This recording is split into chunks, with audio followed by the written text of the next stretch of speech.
이사야서 40장 1절에서 8절까지 말씀 같이 한 목소리로 합독하시겠습니다. 너희 하나님이 이르시되 너희는 위로하라. 내 백성을 위로하라. 너희는 예루살렘의 마음에 닿도록 말하며 그것에게 외치라. 그 노역의 때가 끝났고 그 죄악이 사함을 받았느니라. 그의 모든 죄로 말미암아 여호와의 손에서 벌을 배나 받았느니라 할지니라 하시니라. 외치는 자의 소리여 이르되 너희는 광야에서 여호와의 길을 예비하라. 사막에서 우리 하나님의 대로를 평탄하게 하라. 골짜기마다 도두어지며 산마다 언덕마다 낮아지며 고르지 아니한 곳이 평탄하게 되며 험한 곳이 평지가 될 것이요 여호와의 영광이 나타나고 모든 육체가 그것을 함께 보리라. 이는 여호와의 입에 말씀하셨느니라. 말하는 자의 소리여 이르되 외치라. 대답하되 내가 무엇이라 외치리이까 하니 이르되 모든 육체는 풀이요 그의 모든 아름다움은 들의 꽃과 같으니 풀은 마르고 꽃이 시들면 여호와의 기운이 그 위에 불미라. 이 백성은 실로 풀이로다. 풀은 마르고 꽃은 시드나 우리 하나님의 말씀은 영원히 서리라 하라. 아멘. 어리석은 사람은 과거에 매여 미래를 개척하지 못하는 사람일 것입니다. 요즘 한창 이 젊은이들이 말하는 또 유행하는 그러한 말이 있습니다. 나 때는 말이야. 저도 처음에는 라떼 그래가지고 이게 무슨 말인가 했더니 이렇게 연세 드신 분들이 나 때는 하면서 이야기하는 것을 빗대어서 하는 말이라고 합니다. 자꾸만 이 나이가 들수록 과거를 회상하게 되고 내가 젊었을 때는 그러지 않았어. 내가 젊었을 때는 내가 그래도 한 가닥 했어. 이런 의미로 사용되어지는 그런 말이 아닌가라고 생각이 되어집니다. 이렇게 자꾸만 우리는 그 과거를 놓지 못하고 자꾸만 과거로 돌아가려고 하는, 특별히 과거의 좋은 시절로 돌아가려고 하는 그러한 성향이 우리 인간들에게 있는 것 같습니다. 물론 우리는 과거에서 교훈을 받습니다만은 정말로 좀 이 성공적인 삶을 살려면 좀 새로운 전망을 가지고 미래를 바라보는, 그리고 세계를 지향하는 그러한 삶을 살아가는 사람이 아닐까라고 생각이 되어집니다. 여러분, 이사야서 오늘 40장 말씀을 우리가 살펴보는데요. 우리가 지금까지는 물론 그 이사야서 말씀을 1장부터 39장까지 하나하나 이렇게 다 살펴보지는 않았습니다만은 이제부터 이사야 40장부터는 지금까지하고는 조금 다른, 어떻게 보면 이사야서 말씀의 새로운 그 장을 여는, 이 새로운 장을 여는 그러한 말씀이 이사야 40장이라고 할 수가 있겠습니다. 그래서 학자들은 그 이사야서 1장부터 39장까지 어떤 문체와 그리고 40장 이후의 문체가 좀 다르다는 이유로 그 이사야서 말씀을 그 이사야 선지자뿐만 아니라 다른 선지자가 또 이 말씀을 기록하지 않았나라고 그렇게 주장하는 경우도 있습니다. 그 1장부터 39장까지 말씀을 보면 그 이스라엘 백성들이, 특별히 그 북쪽 이스라엘이나 남유다가 아수르의 침공을 받는 그러한 장면을 가지고 쭉 이야기를 했고요. 그리고 40장 이후의 말씀을 보면 이 바벨론 포로 시대를 배경으로 해서 이 기록되어진 그러한 말씀으로 볼 수가 있습니다. 그래서 이 40장 이후부터는 또 다른 사람이 기록하지 않았나라고 주장을 하기도 합니다. 그래서 일각에서는 제2의 이사야 선지자, 제3의 이사야 선지자가 그 이사야서 말씀을 기록하지 않았나라고 주장하는 그러한 사람들도 있습니다. 그런데 여러분, 이사야서 말씀이 그 예언서라는 그 관점에서 보면 한 사람이 아수르에 대한 예언을 하고 이어서 이 바벨론에 대한 예언을 하지 말라는 법이 없습니다. 뿐만 아니라 한 사람이 책망할 때와 위로할 때의 말투가 다르다는 것을 우리가 알 수 있잖아요. 똑같이 뭐 제가 우리 아이들을 이렇게 책망할 때 그리고 위로할 때 그 말투가 다르고 또 뭐 그 억양도 다르고 다를 수 있는 거거든요. 그런 측면에서 보면 뭐 물론 1장부터 39장까지 아수르에 대한 그리고 40장 이후에는 바벨론에 대한 그러한 예언을 했다 하더라도 그리고 1장부터 39장까지는 좀 책망적이고 좀 이렇게 그 질타하는 그러한 말씀이 기록되어지고 40장 이후부터는 좀 이렇게 위로하는 말씀이 기록되어졌다고 해서 이것이 이사야 선지자가 기록한 것이 아니라 이사야 선지자만 기록한 것이 아니라 또 다른 사람이 기록했다라고 볼 수는 없다라는 그러한 말씀이죠. 이 아수르 침공에 이어서 이 바벨론의 침공을 이 유다 나라가 뭐 조금 더 정확하게 이야기하면 북이스라엘과 남유다가 있는데 이미 북이스라엘은 그 아수르에 의해서 멸망을 이미 당했고요. 그리고 이 그 남유다도 여전히 이 아수르의 침략을 받은 겁니다. 그것 때문에 이 남유다가 굉장히 어려운 시기를 많이 겪었고요. 그럼에도 불구하고 결국 이 남유다는 이 바벨론이라는 나라에 의해서 침략을 받게 되어지고 그 바벨론에 의해서 586년 기원전 586년도에 예루살렘이 함락되어지면서 완전히 망하게 되어집니다. 물론 정확하게 586년도부터 그 이후로 70년이라는 세월 동안 이 바벨론의 포로로 있었던 것은 아니고요. 그 586년도에 망하기 이미 이전에 바벨론의 침략을 받고 이스라엘 백성들이 바벨론의 포로로 끌려가기 시작합니다. 그때부터 70년이라는 세월 동안 바벨론의 포로로 있게 되어집니다. 여러분, 뭐 우리 젊은 세대들은 경험하지 못했습니다만은 뭐 우리나라도 그 일본의 침략을 받아서 식민지 생활을 하지 않았습니까?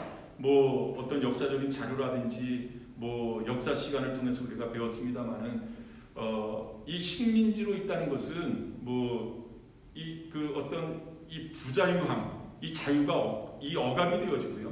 뿐만 아니라 이 불평등, 그 이 뭐 우리나라로 예를 들자면 뭐 일본과 이렇게 불평등한 그러한 대우를 받을 수밖에 없는 그러한 상황이라고 할 수가 있겠습니다. 그러니까 그 삶이 얼마나 그 부당하고 좀 불편한 삶인가를 뭐 우리가 직접 경험해 보지는 못했습니다만은 역사적인 사실을 통해서 우리가 조금이나마 깨달을 수 있게 되어집니다.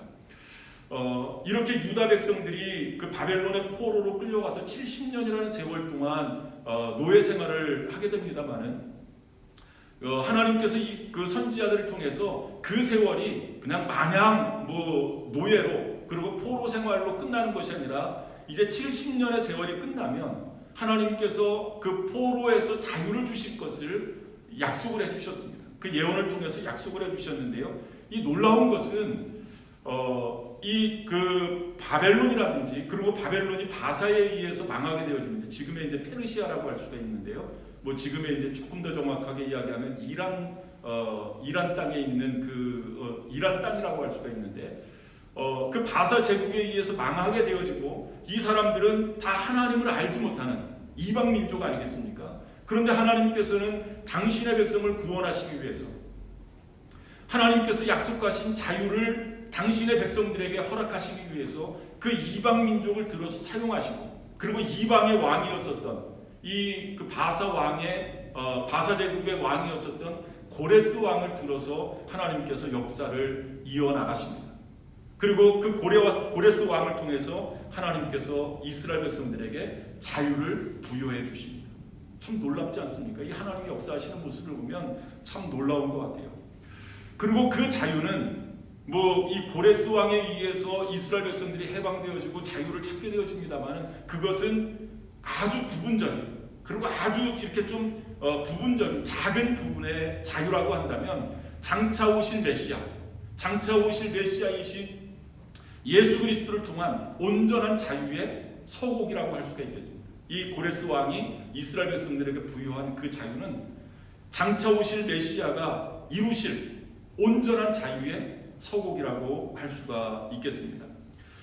이제 이사야 선지자는 주님의 백성들에게 그 자유의 길, 여호와의 길을 서둘러서 준비해야 된다. 그것을 맞이하기 위해서 너희들이 준비해야 된다라고 가르치고 있습니다. 그러면 여호와의 길을 예비하기 위해서, 여호와의 길을 준비하기 위해서 우리가 해야 할 일은 무엇인가? 조금 있다가 여호와의 길이 어떤 길인가를 그것은 조금 더 이따가 말씀을 드리겠습니다. 첫 번째는 제사함의 확신을 가지라.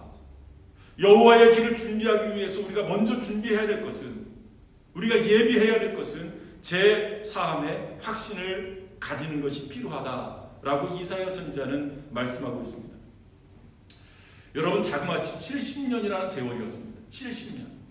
이 70년이라는 세월 동안 그 이스라엘 백성들이 그 포로 생활을 하면서 얼마나 많이 지쳤을까요? 얼마나 많이 마음이 무너졌을까요? 그런 백성들을 향해서 하나님께서는 어떻게 보면 그 백성들에게 가장 필요한 것이 바로 위로가 아닌가라고 생각하셨을 것입니다. 그래서 이사야 선지자를 통해서 그 백성들을 위로하라 라고 말씀을 하고 계셔요. 이 참된 위로의 소식을 전해주십니다. 오늘 본문 1절 말씀입니다. 너희 하나님이 이르시되 너희는 위로하라, 내 백성을 위로하라. 지금 무너져 있는 그 마음, 상처받은 그 마음, 지금 이 좀 힘들어하는 그 마음을 위로하라 라고 말씀을 하고 있어요. 그런데 여러분, 이 위로는 어떤 감성적인 그러한 위로가 아닙니다. 어떤 정서적인 그러한 위로를 이야기하고 있지 않습니다. 여러분, 이 위로라는 것은 영혼의 회방을, 이 영혼의 어떤 자유함을 약속하는 그러한 복음적인 위로라고 말씀드릴 수 있습니다. 그 위로의 본질은 그들의 죄가 사함받았다 라는 데 있다라는 말씀입니다. 그들은 더 이상 죄를 지어서 하나님의 심판을 받을, 벌을 받을 그러한 두려움에 휩싸일 필요가 없다. 이 두려움을 가질 필요가 없다 라고 말씀을 하고 있는 겁니다. 왜냐하면 이미 모든 죄의 대가가 지불되었기 때문입니다. 여러분, 그 약속이 2절 말씀에 나와 있는데요, 한번 2절 말씀을 보면 너희는 예루살렘에 마음에 닿도록 말하며 그것에게 외치라. 그 노역의 때가 끝났고 그 죄악이 사함을 받았느니라 라고 말씀하고 있어요. 그런데 여러분, 그 2절 말씀을 보면 이 소식을 예루살렘 백성들에게 전하는데요, 너희는 예루살렘의 마음에 닿도록, 예루살렘의 마음, 다시 말하면 예루살렘의 백성들의 마음에 닿도록 그 위로의 말을 선포하라는 겁니다. 좀 전에 말씀드렸듯이 그 위로라는 것은 죄사함에 대한 아주 좀 근본적인 위로를 말씀하고 있는 겁니다. 그 예루살렘 백성의 마음에 닿도록, 이 말은 무슨 말이냐 하면 백성의 마음에 확신이 서도록 전하라 라는 말씀이에요. 하나님께서 너희들의 죄를 사해 주셨다. 더 이상 너희들에게 벌을 내리지 않으실 것이다. 너희들의 죄를 묻지 않으실 것이다. 그것이 마음에 닿도록, 마음에 확신이 서도록 그들에게 알려주어라 라고 말씀하고 있는 겁니다. 여러분, 그렇습니다. 이 죄사함의 확신은 우리를 과거에서 해방하고 미래를 향해서 나아가게 하는 아주 본질적인 요인이 아닐 수 없습니다. 여러분, 우리도 신앙생활하면서 이 문제를 해결하지 않으면 우리의 신앙이 성숙되어질 수 없는 겁니다. 우리의 믿음이 자라날 수 없는 겁니다. 아무리 성경을 읽어도, 아무리 기도를 하고 예배를 드려도, 아무리 오랜 시간 동안 신앙생활을 한다 할지라도 먼저 이 문제가 해결되어지지 않으면, 이 제사함의 문제, 그리고 그 제사함의 내가 제사함을 받았다라는 이 확신의 문제가 해결되어지지 않으면 한 걸음 나아갈 수가 없는 겁니다. 이 문제가 먼저 해결되어진 다음에 그 다음에 문제가 또 문제를 우리가 헤쳐나갈 수 있다라는 그러한 말씀입니다. 여러분, 이 문제를 해결하기 위해서 예수 그리스도께서 이 땅에 오시지 않았습니까? 그리고 이 문제를 해결하기 위해서 십자가에 달려 돌아가시지 않았습니까? 그리고 우리의 죄값을 다 치우셨습니다. 그리고 예수님께서 뭐라고 선포하셨습니까? 십자가 위에서 다 이루었다. 여러분, 이 다 이루었다, 이 선언은 우리의 죄값이 이미 다 지불되어졌다. 너희의 죄사함을 모든 내가 다 이루었다. 이 선언 아니시겠습니까? 이 제사함은 우리에게 영적인 자유를 허락해 주셨습니다. 예수 그리스도를 구주와 주님으로 만난 사람들에게는 이 죄사함의 은혜, 이 영적인 자유가 허락되어졌음을 예수님께서 선언하신 것입니다. 여러분, 이 사실을 사도 바울은 이렇게 증거하고 있습니다. 그 갈라디아서 5장 1절 말씀을 보면 그리스도께서 우리를 자유롭게 하려고 자유를 주셨으니 그러므로 굳건하게 서서 다시는 종의 멍에를 매지 말라라고 말씀하고 있어요. 그리스도께서 우리를 자유롭게 하려고 자유를 주셨다. 예수님께서 우리에게 자유를 주신 겁니다. 예수님께서 우리를 자유케 하시기 위해서 제사함의 은혜를 우리에게 허락해 주신 겁니다. 제사함의 은혜를 우리에게 주시기 위해서 십자가에 달려 돌아가신 겁니다. 여러분, 내가 죄를 짓지 않기 위해서 노력해서 제사함을 받은 것이 아니라, 아니면 내가 그 제사함을 받기 위해서 어떤 대가를 내가 치른 것이 아니라, 여러분, 이 제사함의 근거는 나에게 있는 것이 아니라 전적으로 예수님에게 있음을 우리에게 말씀하고 있는 겁니다. 이것을 우리가 믿어야 된다는 거죠. 뭐 저는 가보지는 않았습니다만은 그 괌이라는 뭐 관광지로 유명한 그러한 섬 아니겠습니까? 이 그 괌에 가면 탈로포포라는 폭포가 있다고 해요. 탈로포포라는 그 폭포가 있다고 하는데요. 이 폭포에서 한 5분에서 10분 정도 더 정글로 들어가면, 좀 이렇게 숲속으로 들어가면 거기에 요코이 동굴이라는 곳이 있다고 합니다. 요코이, 일본 말입니다. 일본 그 사람 이름인데요. 요코이 동굴이 있다고 하는데요. 1944년도에 그 2차 세계대전이 거의 끝나갈 무렵, 뭐 한참 이제 그 연합군하고 그 뭐 일본, 뭐 이런 일본군하고 이렇게 좀 한참 전쟁이 그 한창일 때 그 일본군의 전세가 좀 불리하게 돌아가자 그 일본군들이 이 정글로 들어갔다고 해요.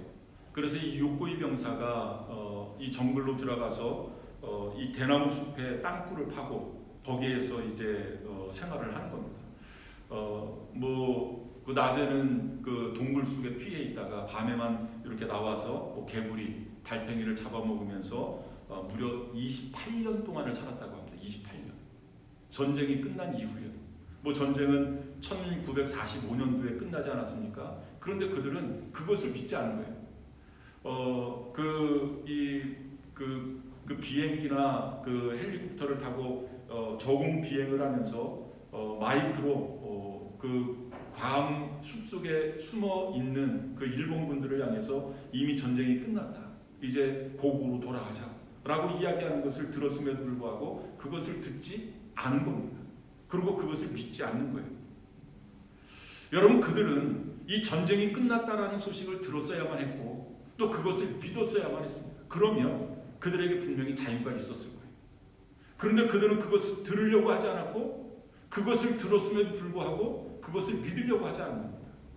그래서 28년이라는 세월 동안 비참한 그 동굴 속에서 비참한 생활을 할 수밖에 없었던 것입니다. 여러분, 이 이사야 선지자의 예언의 대상이었었던 바벨론 포로들은 당시에 바사 왕이었었던 고레스의 등장으로 자유를 되찾게 되어졌습니다. 이 이방 왕이 그들의 구원자가 된 셈입니다. 그런데 여러분, 이사야서 그 이제 이어지는 41장 말씀을 이렇게 쭉 그 읽어보면 이제 그에 대한 예언이 집중적으로 등장을 하게 되는데요. 그런데 결국에는 그 이사야의 예언의 궁극적인 목적을 보면 그 이스라엘 백성들의 그 구원은, 그들에게 해방을 준 것은 결국은 이 고레스 왕이 아니라 더 위대한, 이 고레스 왕보다 더 위대한 구원자이신 예수 그리스도를 향하고 있다는 것을 우리가 깨닫게 되어질 것입니다. 여러분, 바울의 말을 기억하실 수 있기를 바랍니다. 에베소서 1장 7절의 말씀을 보면 우리는 그리스도 안에서 그의 은혜의 풍성함을 따라 그의 피로 말미암아 속량 곧 죄사함을 받았느니라. 누구 안에서요? 그리스도 안에서. 그리스도 안에서. 나의 공로가 아니라 그리스도 안에서 그 은혜의 풍성함을 따라 그 피로 말미암아 속죄함을 받았다. 속량함을 받았다. 라고 성경이 말씀하고 있지 않습니까? 뿐만 아니라 이 죄사함의 확신을 소유한 이들에게 사도 바울은 다시 선언을 합니다. 여러분 고린도후서 5장 17절 말씀 우리가 잘 아는 말씀 아니겠습니까? 그런즉 누구든지 그리스도 안에 있으면 새로운 피조물이라. 이전 것은 지나갔으니 보라 새 것이 되었다. 여러분 저와 여러분들이 이미 이 죄사함의 은혜로 말미암아서 새 것이 되어졌는데 이 새 것이 되어진 것은 내가 새 옷을 입었다고 해서 아니면 내가 내가 어떤 목욕 재개를 하고 그랬다고 해서 이 새 것이 되어진 것이 아니라 예수 그리스도 안에서 우리가 새 것이 되어졌다라고 성경이 말씀하고 있는 것입니다. 여러분 이 확신만이 우리를 여호와의 새 길로 인도함을 여러분 믿으실 수 있기를 바랍니다. 그러면 두 번째로 이 여호와의 길을 예비하기 위해서 우리가 해야 할 일은 무엇이 있나? 오늘 말씀을 보니까 마음을 가꾸라 라고 말씀하고 있어요. 여러분 이스라엘 백성들이 바벨론 포로에서 해방된 것은 이 자유를 되찾은 어떤 위대한 사건이지만 여러분 그것으로 끝나는 것이 아니었습니다. 바벨론 포로에서 해방되어졌지만 이제 바벨론 포로에서 해방되어진 이스라엘 백성들은 바벨론을 떠나서 어디로 가야 됩니까? 약속의 땅 시온,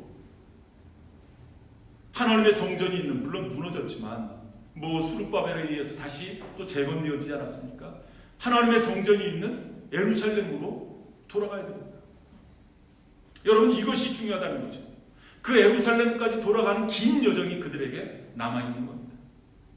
여러분 우리도 마찬가지 아니겠습니까? 우리도 예수 그리스도의 보혈로 말미암아 예수 그리스도의 십자가로 말미암아 우리가 죄사함의 은혜를 받았습니다. 새 것이 되었습니다. 그런다고 다 끝나는 것이 아니라는 거죠. 오늘 말씀처럼 여호와의 길을 예비하기 위해서, 다시 말하면 우리가 더 성숙한 그리스도인으로 나가기 위해서는 아직까지 우리에게 남은 여정이 있다는 겁니다. 남은 여정이 있다는 겁니다. 그것을 지금 이사야 선지자가 이야기를 하는 겁니다. 여러분 그 여정에는 아주 긴 여정입니다. 보통 이 바벨론에서 예루살렘까지 오려면 한 3개월에서 4개월 정도의 긴 시간이 소요되어진다고 해요. 뿐만 아니라 지금처럼 그렇게 길이 잘 닦여져 있는 것도 아닙니다.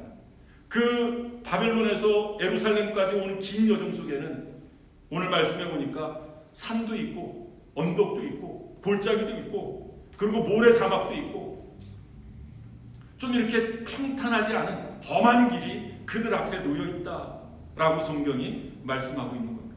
여러분 오늘 본문 3절 4절 말씀을 한번 보시기를 바랍니다. 외치는 자의 소리여 이르되 너희는 광야에서 여호와의 길을 예비하라. 사막에서 우리 하나님의 대로를 평탄하게 하라. 골짜기마다 도두어지며 산마다 언덕마다 낮아지며 고르지 아니한 곳이 평탄하게 되며 험한 곳이 평지가 될 것이요 라고 말씀하고 있습니다. 여러분 성경학자들은 이 말씀에 대해서 이렇게 해석을 합니다. 골짜기는 우리의 음흉한 마음을 가리킨다. 그리고 산과 언덕은, 이렇게 높은 산과 높은 언덕은 우리의 교만한 마음, 그리고 사막은 우리의 거칠고 메마른 마음, 험지는 우리의 불순한 생각을 나타낸다 라고 그렇게 해석을 했습니다. 아주 적절한 비유가 아닌가라고 생각이 되어집니다. 이런 마음을 잘 가꾸어야 한다. 이런 마음을 잘 가꾸어야 우리가 여호와의 대로, 여호와의 길을 우리가 준비할 수 있다 라고 이사야 선지자가 이야기를 합니다. 여러분 기독교 교리에서 이런 마음 가꿈을 우리가 흔히 쓰는 성화, 또 우리 성결교단에서는 성결이라고 부릅니다. 성화. 좀 전에 말씀드렸듯이 우리가 예수 그리스도를 믿는다고 끝나는 것이 아닙니다. 그것은 어떻게 보면 시작에 불과합니다.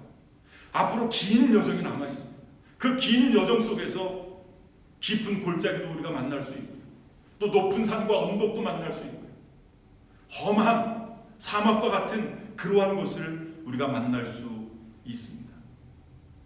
그것을 우리가 잘 견뎌내고 오늘 말씀처럼 그것을 평탄하게 할 때 우리는 여호와의 대로를, 여호와의 길을 우리가 걸어갈 수 있습니다.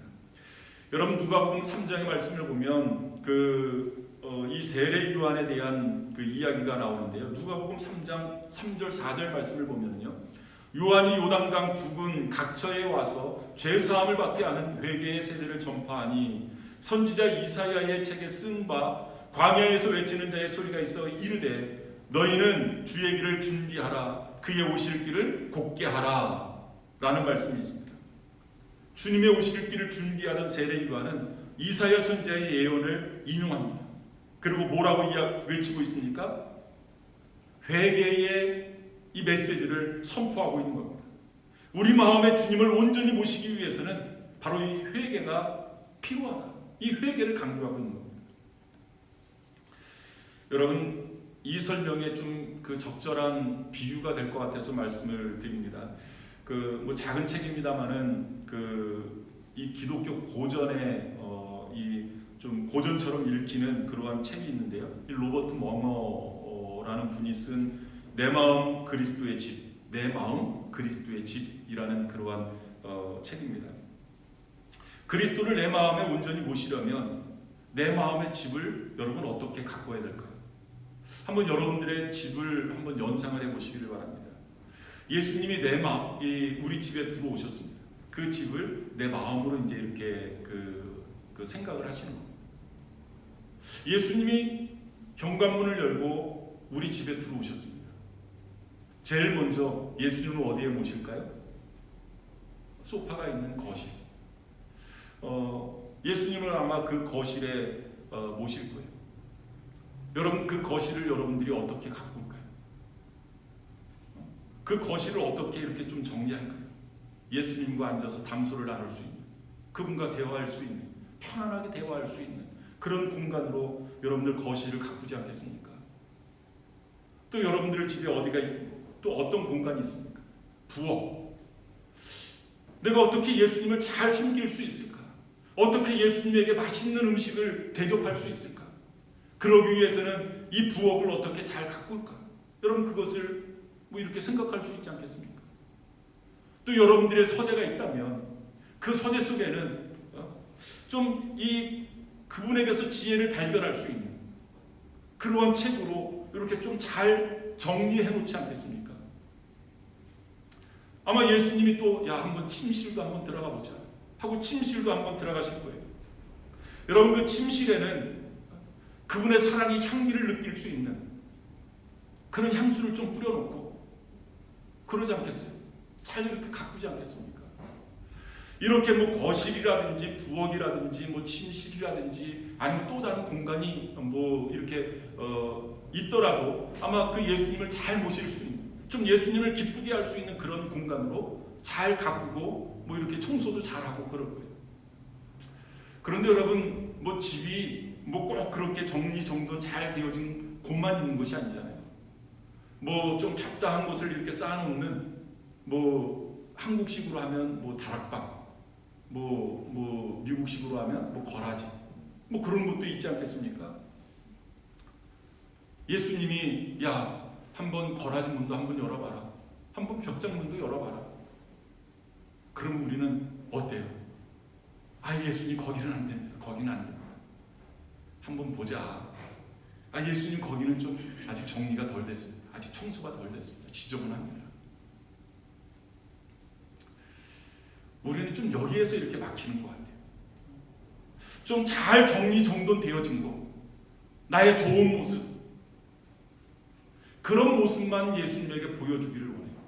그리고 좀 지저분한 모습, 정리정돈 안 된 곳, 그런 곳은 예수님에게 보여주려고 하지를 않습니다. 그런데 우리 주님께서는 그것도 좀 보자. 그것도 좀 보자. 그럴 때 주님, 내가 주님 오신다고 이곳을 이렇게 치우려고 했는데 내 혼자의 힘으로 나 혼자 치울 수가 없는 그러한 공간이었습니다.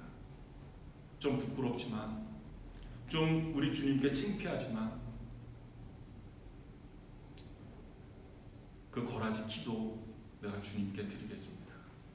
우리 주님께서는 그것을 원하신다는 거죠. 그래, 너 혼자는 버거웠을 거야. 너 혼자는 힘들었을 거야. 내가 한번 해볼게. 내가 너와 함께 그 지저분한 곳을 함께 한번 치러보자. 그 열쇠도 나에게 맡겨라. 그럴 때 그 열쇠를 좀 주님에게 드릴 줄 아는, 들을 수 있는 그 준비가 우리에게 있어야 된다는 거죠. 좀 부끄럽지만 그분에게 열쇠를 드리는 일, 그래서 그 집의 주인으로 우리 주님을 온전히 모시는 그 일, 그것이 바로 성결, 그것이 바로 성화의 작업이라는 거죠. 오늘 말씀대로 하면 이 골짜기처럼 음흉했던 내 마음, 산과 언덕처럼 이 교만했었던 그러한 마음, 모래사막처럼 거칠고 메마랐었던 내 마음, 험한 곳처럼 불순한 생각으로 가득 찼었던 내 마음, 그 마음도 우리 주님에게 내어놓는 겁니다. 그럴 때 여호와의 길을 우리가 준비할 수 있다라고 성경이 말씀하고 있는 겁니다. 세 번째로 여호와의 길을 예비하기 위해서 우리가 해야 할 일은 무엇인가? 오늘 말씀을 보니까 좀 전에 말씀드렸듯이 골짜기마다 도두어지고 산과 언덕이 낮아지고 그리고 사막이 험한 곳이 평지가 되어지는 거예요. 어떻게 이런 것들이 가능해질 수 있을까?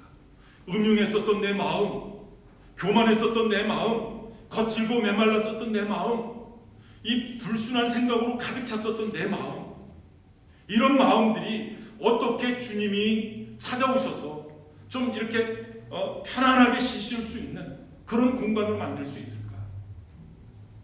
오늘 말씀을 보니까 이사야 선지자는 그것이 하나님의 말씀으로 가능할 수 있다라고 말씀을 하고 있어요. 내 마음을 어떻게 가꿀 수 있을까? 무엇으로 가꿀 수 있을까? 하나님의 말씀으로 가꿀 수 있다는 거예요. 여러분 오늘 본문 8절 말씀을 보시기를 바랍니다.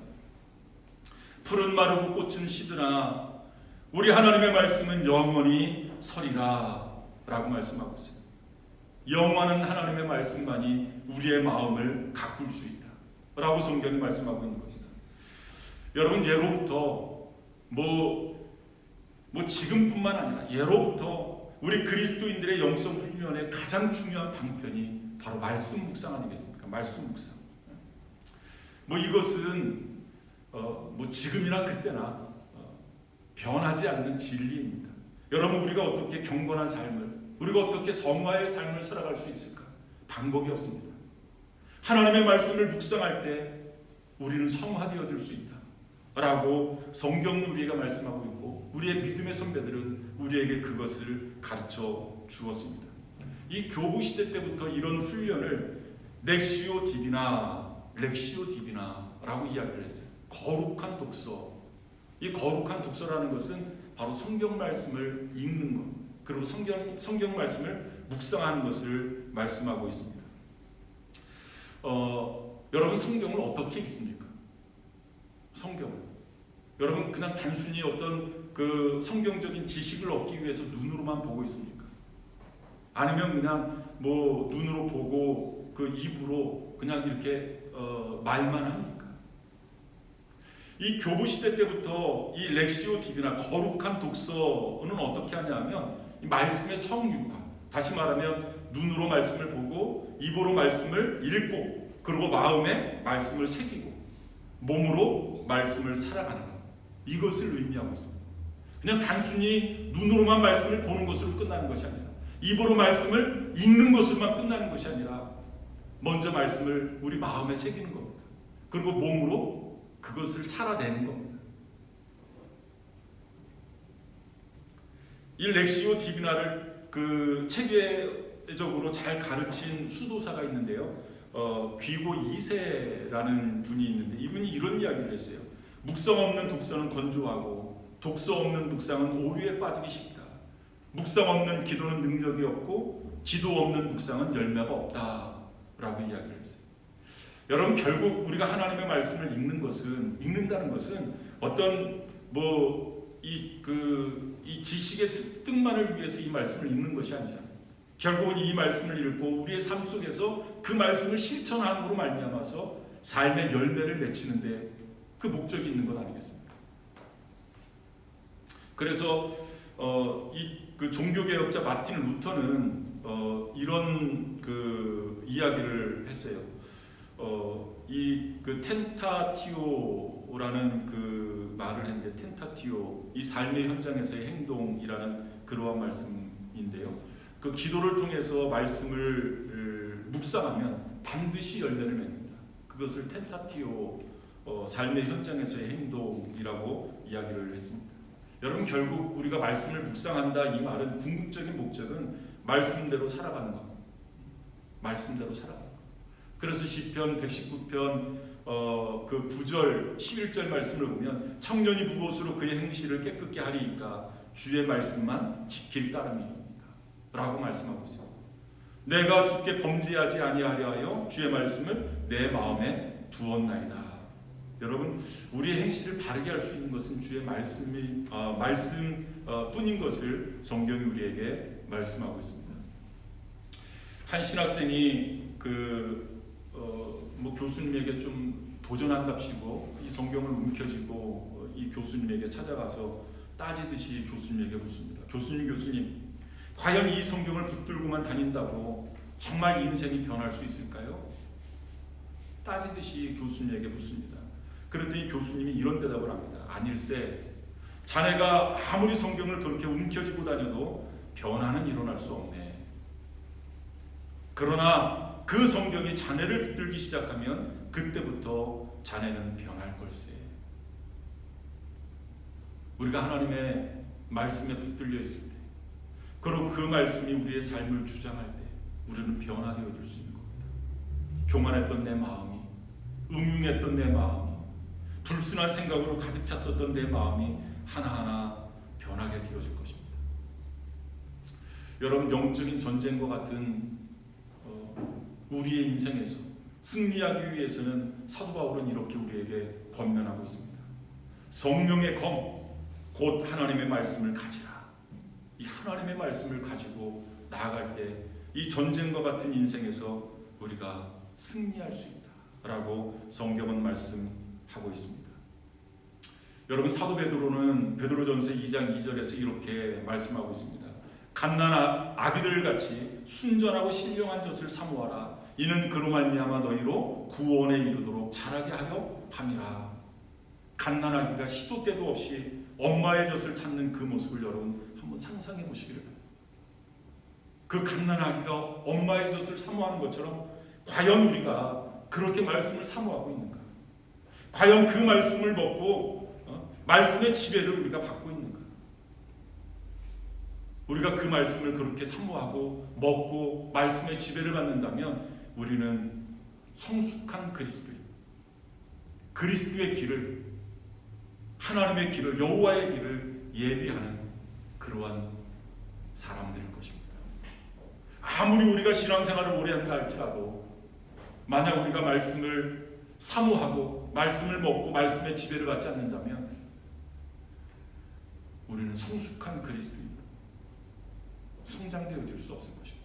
여러분, 다시 한번 오늘 이 말씀을 마음판에 잘 새기실 수 있기를 바랍니다. 우리의 인생의 광야, 우리의 광야 같은 인생에서 하나님의 길을 우리가 어떻게 예비할 것인가? 하나님의 대로가 우리 앞에 반드시 펼쳐질 텐데 우리가 그것을 어떻게 준비하고 예비할 것인가? 오늘 이 말씀을 통해서 다시 한번 마음판에 새기실 수 있는 저와 여러분들 다 되실 수 있기를 바랍니다.